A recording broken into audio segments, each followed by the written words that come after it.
What's going on, guys? We're talking about split squats here.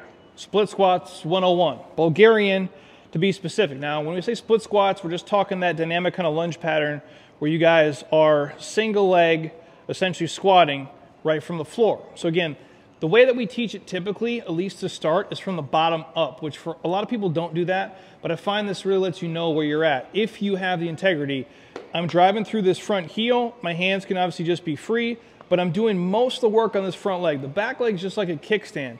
So I'm driving through that front knee. The back knee is just tapping the ground lightly, or you can stop it just short, depending on what your range of motion is. Now, when we graduate to the Bulgarian split squat, all that means is the rear leg is elevated.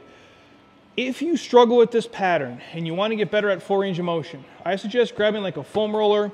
If you have a bench or a box, it works all the same.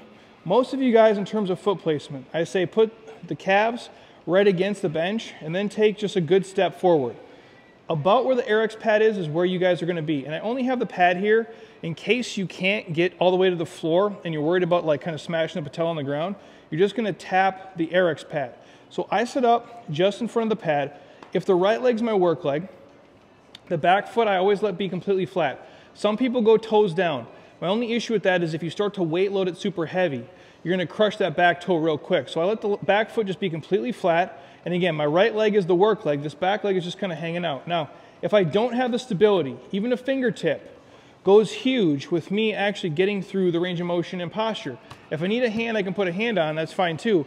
It's not really taking anything away. It's just allowing you guys to get through full range of motion once you're here. Now, if you don't need the RX pad, you guys can get rid of it. It's the same exact pattern. Now I'm buying an extra 2 inches on the way down, really going through the full range of motion. You can load it from here, so I can take a dumbbell, put it in my left hand. So now I'm dumbbell loading, and I'm just using the roller, obviously, for stability so you don't fall over. And then obviously the progression is you get rid of the roller completely. We can load both hands here, or offset, both set doesn't matter. And now I'm split squatting through full range of motion. Again, the closer the stride is, the more quad heavy it is. The further away we're going to be, the more hamstring it is.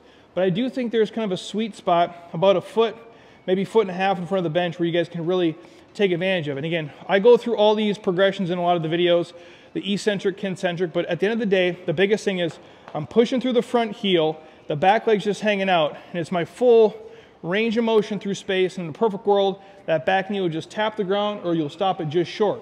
And again, that's the easiest way to kind of set up. So if you're not great yet, use a foam roller, use a bench or a box to get through range of motion. If you're at home, putting a pillow down on the ground goes a long way.